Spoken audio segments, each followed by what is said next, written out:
Should have probably recorded this before, to be honest, but yeah, Susie was talking about how much yoga's hell, and I just wanted to like dive deeper into it. But I also just spilt my coffee. It's like people make a reference actually to yoga and the fact that normally I'd have been so pissed off with that or let it get on top of me, which it fucking has, because this coffee's not as good. Anyway, I'm over it. Also being angry at people in traffic and stuff like that. Like, feel like if you do yoga, you just don't get as angry. This is actually my first coffee in like 4 days. When I have coffee, I go crazy, doing like 10 times as much, and my knees not being feeling great. I did go to the physio. I had all the tests done and stuff, and there's nothing actually going on, but it just felt so unstable. It might be the 3 months of training that I missed when I was in Bali and Australia, which I will never ever do again. Obviously, people from jiu-jitsu get into yoga because of the flexibility and mobility, but that's not actually what yoga's about. I think I said back in 2018, I read a book. It was actually Vex King book. He had a troublesome childhood and stuff like that. I read that book in 2018. Was it 2018 or 19? And I did a mindfulness course. I actually fell asleep one time. I was in this group in this room at university. We were all laying down on the mats and stuff, and like everyone started to get up, and I was like, oh fuck, everyone's getting up, and I was just the only one laid on the floor asleep. So that was like my first experience of meditation and like mindfulness. We did actually an exercise where we put a grape in our mouth and didn't bite on it, and then tasted the grape and how it tasted fuck all, and then we bit into the grape. There was this person that was like, oh, I don't actually like the taste of like porridge, I don't have oats anymore because I started to mindfully eat and I don't like it, which is mental. That was my first experience in uni. So I was in uni from 2013 to 2016. The pros didn't really weigh up, so I wasn't really motivated towards. I think from then I kind of dipped in and out of the Headspace app, which I loved, because I think in the beginning of meditation you kind of need some guidance because you just completely get like carried away with your own thoughts, and it is worth it if you're going to use it every single day. I used to put a reminder on my phone, and don't get me wrong, in the beginning it was fucking shit. It might even be months or weeks before I'd even go on it, and then I'd be like, oh fuck. And I ended up reading that book in 2019. I was like, right, you know what, people keep talking about this meditation shit and I actually need to see what the fuss is about. So I think that's when I got my Headspace app. Well, I'd basically been consistent on the Headspace app for over a year, so you can see as well like your streak over 365 days streak on Headspace. I'd also dipped in and out of yoga at this point, never anything consistent. It was mainly just weight training and that's it. I hadn't even started jiu-jitsu until 2021, 2 years ago. Nearly my anniversary. So sad how happy I get about jiu-jitsu. So I did my 200-hour teacher training during lockdown because I was like, I might as well utilize this time. I hadn't even started jiu-jitsu and I did my 200-hour yoga teacher training in lockdown. And then obviously you do a lot of breath work, meditation, learning in your 200-hour teacher training. Also, I was being a PT or attempting to be a PT in the gym between lockdowns. That's kind of the background in terms of my yoga and meditation journey. Also within this time, I've read The Power of Now, I think 2 or 3 times. Also 4,000 Weeks is kind of like The Power of Now, but 4,000 Weeks is less spiritual, brings more gratitude for your time. It makes you appreciate that we all just think that we're on a clock, but in reality the only time that we actually ever have is right now, and also that time is now past. A really, really good book to put things into perspective. So The Power of Now and 4,000 Weeks are very much on par with each other, and they are books that you should read because I think a lot of people don't think about how short life actually is, and I think it's so important to do that because a lot of people on their deathbeds talk about how this is getting really deep. A lot of people on their deathbeds talk about how much they regret stuff. Yeah, you just don't want to be that person. Those are also 2 like mindfulness books. What other books have I read? I should have got my Goodreads page up. So after I'd done my yoga teacher training, really ramped my own practice up after I'd started jiu-jitsu, start of 2022. And then that's when I started to put my yoga classes on at the end, towards the end of the year. And I really want to do my 300-hour yoga teacher training ASAP somewhere, but I want to do it in person because I think it's just going to be so much better. fair. So I'm really excited for that. And the way I made a habit of it is stretching either before jiu-jitsu or after jiu-jitsu, and now I literally cannot. I rarely don't stretch after jiu-jitsu because I think that you ache so much less when you stretch after jiu-jitsu. I've seen that a lot of people have watched my full body sequence on here on YouTube, which is really good. I'm actually so happy about I didn't think people would watch it that much, but I think maybe people are actually using it, so that's really good. Because I do think that when I haven't stretched after jiu-jitsu, like I'll sit still for a bit later on and then I'll get up and I'll be like, oh my god, I'm so stiff, you know, where you're like, but I feel like you don't feel like that if you've stretched off a little bit when you're still a little bit warm after jiu-jitsu. And also I feel like in the beginning when I was a white belt, maybe not so much now, I literally could not just get up straight away after jiu-jitsu because I feel like you've literally been rolling around on the floor. Depends how competitively, maybe because I'm not as competitive anymore. I wouldn't be able to just get up straight away because you've literally been trying to choke each other out on the mats. So I couldn't just get up and go out. I need to like calm myself down. So there's that as well. And I think particularly when you're training so late, don't calm yourself down. Stretching, and calming yourself down, going through your breath at the end of practice is going to help you then sleep rather than just going straight home, eating, and then getting into bed. It's like, at what point, where have you like calmed yourself down from wanting to choke people out?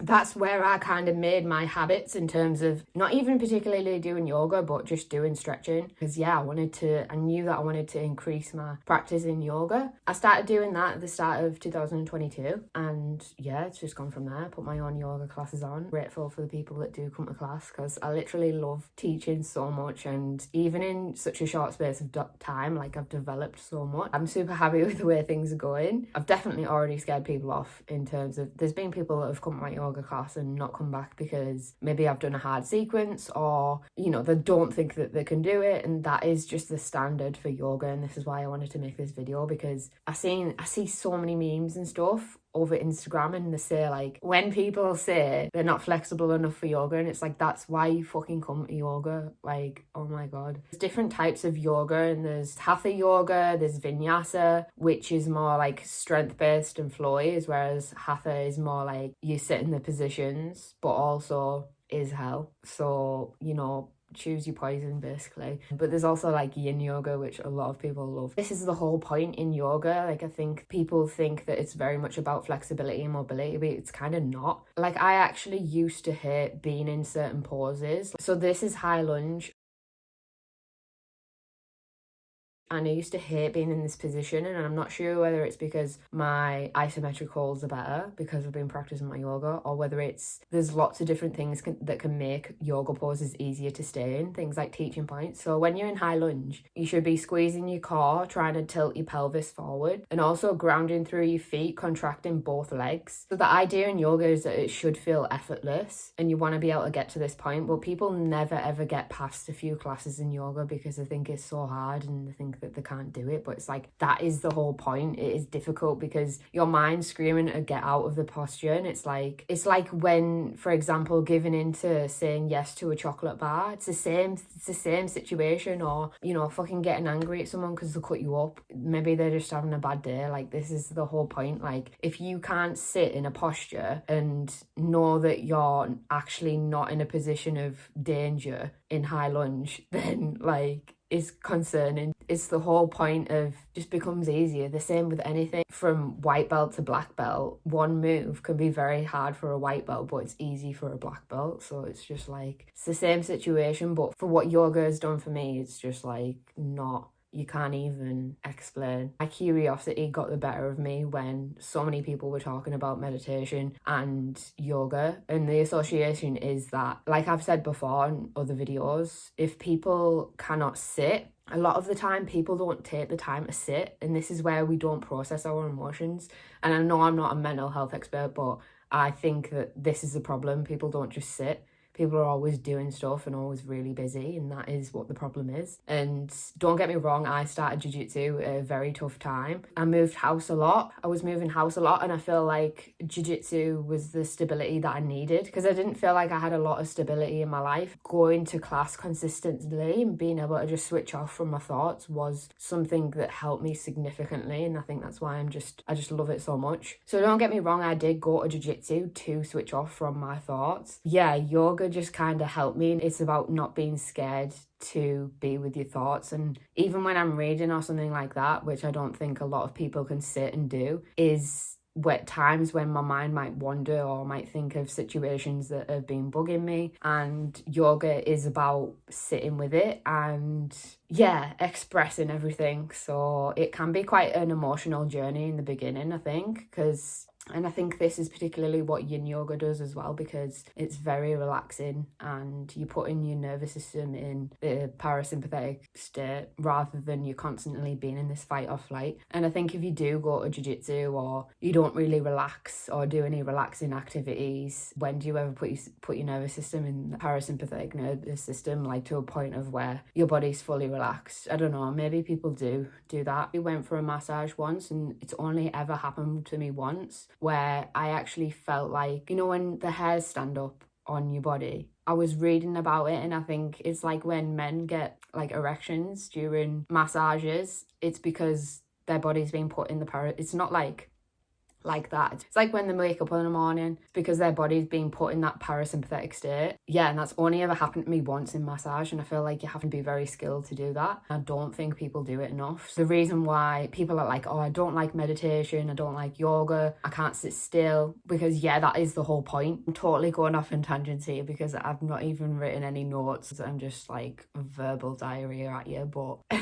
if someone wants to listen to it, they'll listen to it. Yoga and meditation are kind of similar, like I've said in other videos. If you're doing hatha yoga, it's like you're doing an isometric hold, so you stay in high lunge for 3 or 5 breaths. But vinyasa flow is like you're flowing with the inhale and the exhale of the breath. It's like a starter pack to meditation, because it's like we also sit in silence to try and ground the body and try and bring our mind to the present moment so that we can concentrate on our practice and concentrate on the movements that we're doing with our body. So that is why yoga and meditation are kind of interlinked, because we meditate before and we also meditate after yoga. If you think about it, if you do this every single week, then you're going to improve and you're going to get better at it. Problem that people have in the beginning is that they think that they can't do it, and your mind also is constantly running away with itself. But eventually it comes to the point where you can actually just lay in Shavasana and be in the present moment and not have as many thoughts running around your head. It makes you a calmer person. You just generally function better because you're not, thinking about your to-do list, stressing over trivial things that really don't matter. Like someone cutting you up, it's like they're obviously having a really bad day and they're always in a hurry. And also being in a hurry all the time, like it's not the one. Yoga is kind of a beginner's guide to meditation if you feel like you can't just sit and listen to a guided meditation. 100% better at meditation now. In the beginning, I would always, sometimes I'd sit there for the 10 minutes, say that I'd started my meditation for. I'd be like, for the whole 10 minutes, and then he would come on at the end and I'd be like, I have not meditated a single moment in that thing. Like my thoughts have carried me away. But now I feel like it's just so much better. It's just all about having some patience and progress. And I think that it's also difficult if you don't actually know what they're talking about. If you've never been in like a meditative state, these are a couple of options: massage, yoga, meditation, what else? Reading. If you can't sit and read 2 pages of a book, then it's actually, for me, it's quite concerning. And when people say that they can't read, I'm like, it's because you can't sit still. You need to meditate, because it's concerning that you can't even concentrate on a book, which is ironic coming from me because I'm just as guilty as the next person. But I also read a book called Becoming Supernatural by Joe Dispenza recently, and I'm just like, wow. Like, some people might think this is like complete bullshit, but actually Paul Mort was talking about it recently because he must have went to one of his workshops. It was on one of his reels recently. He said that he went to a workshop. They got up at 4 a.m. because apparently that's when specific things are going on in your brain. This is a really bad reference. And you got up and meditated, and he was like, oh, I didn't look at my watch because I was like, it'll ruin it. So they got up, they were in meditation. They were in meditation for 4 hours. He was like, oh, I think it'll be like 2 hours. He looked at his watch, it had been 4 hours. He'd been sat there for 4 hours. Like, don't tell me this doesn't work. So yeah, I read that Becoming Supernatural recently, and it's actually a really good book, and it just to influence other people also to be in this state of mind, because, you know, I think my levels of success, it's kind of what I've always wanted, because, you know, I've worked in cafes, I've worked at Marks and Spencer's, I worked at camp, which I loved, and I always, where else have I worked? Four Seasons Pizza. I've always not wanted a typical job. I mean, don't get me wrong, I actually loved M&S because it earned me money to go travelling, etc. And the people there were lovely and things like that, but just, it was so dead. Like, it just absolutely kills any sort of enthusiasm. Yeah, this is why I've always wanted to enjoy my job, because life's not worth living if you don't have your own freedom. Personally, that's what I think. So yeah, that's why I'm so grateful for everything that I'm doing now. And 3 years down the line, it's like that meme where he's chipping away and then he goes to give up right where there's diamonds. That's what I keep telling myself every day.